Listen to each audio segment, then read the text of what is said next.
Miranda Priestly is fiction. The woman she was based on is not.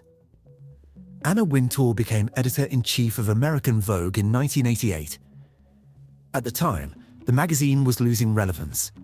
What she built over the next 4 decades was not a publication. It was a cultural institution and one of the most concentrated exercises of aesthetic power in modern history. Welcome to 1% More. One video. 1% more than you knew before.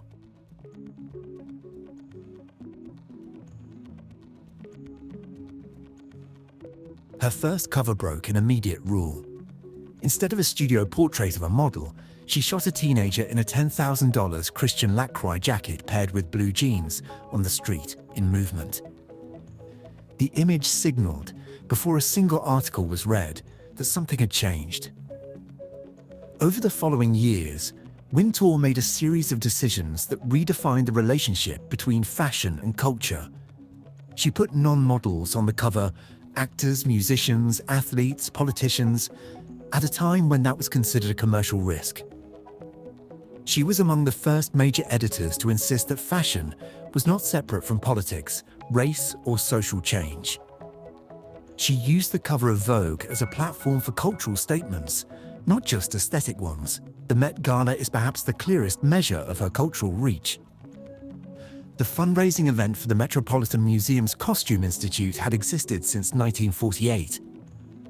Under Wintour's chairmanship, which began in 1995, it became the most photographed event on the planet, an annual moment where fashion, art, celebrity, and cultural commentary converge in a single evening. In 2024, it generated over 900 million social media impressions in one night. She did not simply edit a magazine. She curated what the world was allowed to consider relevant. In June 2025, Anna Wintour announced she was stepping down from Vogue after 37 years.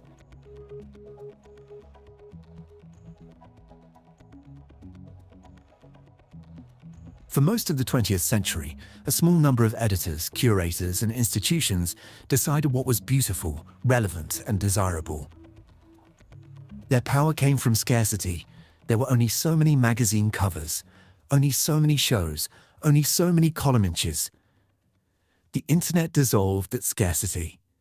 Fashion influence fragmented across millions of accounts, creators, and platforms, none of them with the authority that a single editor once held. What ended with Wintour's departure was not a career. It was the last chapter of a model of cultural power that will not return.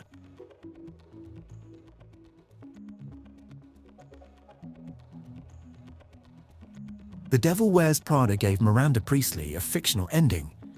Anna Wintour's ending was real and, in its own way, far more significant.